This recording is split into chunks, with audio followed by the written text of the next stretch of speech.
రాష్ట్ర వ్యాప్తంగా ఎండలు పెరుగుతున్న తరుణంలో గిరిజన ప్రాంతాల్లో త్రాగునీటి కష్టాలు మొదలయ్యాయి. ముఖ్యంగా పార్వతీపురం మన్యం జిల్లా పాచిపెంట మండలం మూటకూడు గ్రామంలో నెలకొన్న నీటి ఎద్దడిపై సిపిఎం జిల్లా నేత కొరాడి ఈశ్వరరావు ఆందోళన వ్యక్తం చేశారు. వేసవికాలం ఇంకా ముందే ఉందని, అప్పుడే గిరిజన మహిళలు నీటి కోసం అల్లాడిపోతున్నారని ఆయన పేర్కొన్నారు. ప్రస్తుతం మూటకూడు గ్రామ గిరిజనులు దాదాపు 2 కిలోమీటర్ల మేర కొండల మీద నడిచి వెళ్లి పక్కనే ఉన్న బొడ్డపాడు గ్రామ సమీపంలో బావి నుండి నీటిని తెచ్చుకోవాల్సిన దుస్థితి నెలకొందని వాపోయారు. చిన్నపిల్లలు సైతం నీటి కోసం కొండ మార్గంలో ప్రయాణించడం పట్ల ఆవేదన వ్యక్తం చేశారు.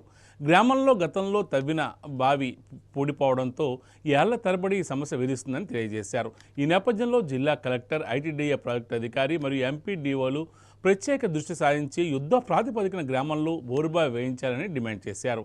కేవలం మూటకూడు మాత్రమే కాకుండా ఏజెన్సీ ప్రాంతాల్లోని సమస్యాత్మక గ్రామాలను గుర్తించేందుకు అధికారులు తక్షణమే సమగ్ర సర్వే నిర్వహించాలని ఆయన కోరారు. వచ్చే వేసవిలో పరిస్థితి మరింత దయనీయంగా మారకముందే ప్రభుత్వం స్పందించి గిరిజన దాహార్తం తీర్చాలని కోరారు. ఈ కార్యక్రమంలో గ్రామస్తులు సొయ్యారి బుట్టకాయమ్మ, గంగోత్రి తమ్మయ్య, ఇతర గ్రామస్తులు పాల్గొన్నారు.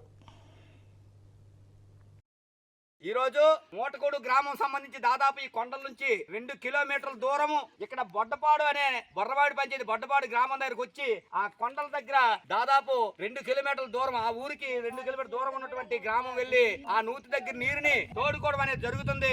ఇటువంటి పరిస్థితుల్లో ఎంత కష్టం, గిరిజన ప్రాంతంలో తాగునీరుకి ఎన్ని కష్టాలు ఉన్నాయో ఈ రోజు ప్రభుత్వ అధికారులు వెంటనే చర్యలు తీసుకొని ఈ సమస్య పరిష్కారం చేయాలని చూస్తున్నాం. ఇదిగోండి ఈ కొండ కూడా ఇలా ఎక్కి దాదాపు 2 కిలోమీటర్ల దూరం అక్కడ నుంచి నీరు తీసుకెళ్ళడం అనేది జరుగుతుంది. చెల్లమ్మల కష్టాలు చూడండి, ఈ విధంగా వెళ్తుంటారు. ఇది పరిస్థితి. ఈ కొండల నుంచి ఈ విధంగా నీరు తీసుకెళ్ళడం అనేది జరుగుతుంది. ఇది రహదారి సంబంధించినటువంటి సమస్య.